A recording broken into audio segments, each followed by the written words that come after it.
नमस्कार, अब आपको दिखाते हैं किसने किस पर चलाए सियासी शब्दबाण। एक और भीषण गर्मी से जनजीवन मुहाल है तो दूसरी ओर राजधानी दिल्ली बूंद बूंद पानी के लिए तरस रही है। दिल्ली के कई इलाके ऐसे हैं जहां पर टैंकर पहुंचते ही लोग पानी के लिए टूट पड़ते हैं। किसी को काम चलाने पर पानी मिल जाता है तो कोई मायूस होकर अगले टैंकर के आने का इंतजार करता है। इसलिए आनन फानन में दिल्ली की जल मंत्री आतिशी ने इमरजेंसी मीटिंग बुलाई। सीवियर हीट वेव के दौरान जब दिल्ली में टेम्परेचर्स 46-47 डिग्रीज टच कर रहे हैं, दिल्ली में पानी का संकट अभी भी बना हुआ है। आज मैं आपको अपडेट देना चाह रही थी कि अभी भी दिल्ली में जो पानी की सप्लाई आ रही है, लगातार उसमें कमी चल रही है। वज़ीराबाद पौंड पर जहां पर 674.5 फीट पर पानी होना चाहिए, 668.5 फीट पर पानी है। हमारे वाटर ट्रीटमेंट प्लांट्स में एक नॉर्मल परिस्थिति में 1005 MGD का पानी हम दिल्ली में प्रोड्यूस करते हैं। ये आंकड़ा पिछले एक हफ्ते से लगातार गिर रहा है, यानी इस समय दिल्ली में 70 MGD पानी कम प्रोड्यूस हो रहा है। 1005 MGD के बजाय 932 MGD पानी कल प्रोड्यूस हुआ है। दिल्ली में पानी की समस्या भले खत्म नहीं हो रही हो, लेकिन सियासत जोरों पर है। कांग्रेस और बीजेपी दोनों जल संकट को लेकर दिल्ली सरकार के खिलाफ सड़कों पर उतर गए। बीजेपी सांसद मनोज तिवारी ने कहा कि आम आदमी पार्टी सिर्फ बहाना बनाना जानती है, वो जनता को सुविधा देना नहीं जानती। केजरीवाल सरकार ने दिल्ली को ना तो साफ पानी दिया और ना ही जल जमाव से मुक्ति दिलाई। देखिए, आम आदमी पार्टी बहाने बनाना जानती है, वो कभी भी जनता को सुविधा देना जानती ही नहीं। कांग्रेस 15 साल रही है इस दिल्ली में सरकार में और लगभग 10 साल पूरे होने जा रहे हैं आम आदमी पार्टी के।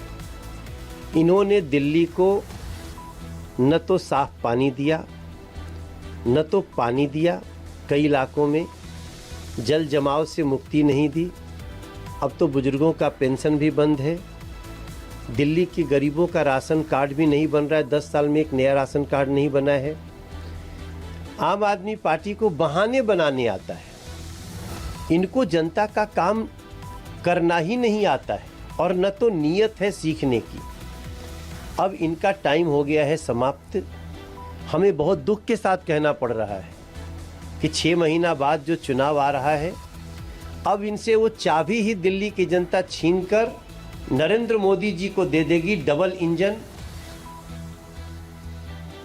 दिल्ली में जल संकट मामले को लेकर केंद्रीय मंत्री गजेंद्र सिंह शेखावत ने भी आम आदमी पार्टी को ठहराया जिम्मेदार। शेखावत ने कहा कि दिल्ली के लोगों को जो परेशानी हो रही है उसकी वजह केजरीवाल सरकार की असफलता है। प्राथमिक रूप से दायित्व दिल्ली की सरकार का है और दिल्ली में जितना मैं पानी का पहले 5 साल तक मंत्री होने के नाते और मेरी पृष्ठभूमि में पानी से जुड़े होने के नाते जितना मैं समझता हूँ, दिल्ली के पानी का संकट केवल और केवल कुप्रबंधन के कारण से है। It's absolute failure of the Delhi government distribution system. शनिवार पूरे दिन दिल्ली में पानी को लेकर सियासत का पारा हाई रहा। कुछ दिन पहले आम आदमी पार्टी के साथ चुनाव लड़ने वाली कांग्रेस उसी के खिलाफ मटका फोड़ प्रदर्शन कर रही थी। दिल्ली बीजेपी भी पीछे नहीं रही। दिल्ली सरकार की जल मंत्री आतिशी के कार्यालय के बाहर बीजेपी के नेताओं और कार्यकर्ताओं ने प्रदर्शन किया। आज भी बीजेपी दिल्ली के सभी 14 जिलों में पानी की समस्या को लेकर प्रदर्शन करेगी।